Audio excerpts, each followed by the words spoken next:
প্রত্যেক স্টুডেন্টের মধ্যে যে প্রশ্নটা আসছে, আমরা তাহলে ঘুমাবো ঠিক এশার নামাজের পরে, তাহলে আমাদের ব্রেইনের চার্জিংটা হবে 100 ওয়াটের। কত ওয়াট?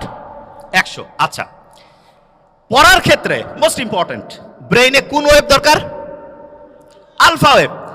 ন্যাচারালি আলফা ওয়েভটা আমি পাবো আর্লি মর্নিং। আর্লি মর্নিং মানে হতে পারে ভোর 4টা-5টা থেকে সকাল 8টা-9টা।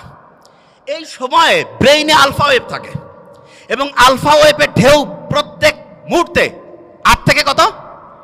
8 থেকে 12।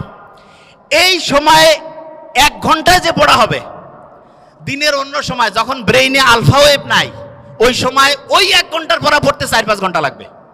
তার মানে হচ্ছে একটা মুসলমান স্টুডেন্ট বা যে কোনো, সে যে ধর্মেরই হোক, কারণ ব্রেইন সবার জন্য সেম ওয়েতে কাজ করবে। আল্লাহ সবার জন্য কিছু জিনিস ইউনিভার্সাল করে দিয়েছেন। একটা ব্রেইনের মধ্যে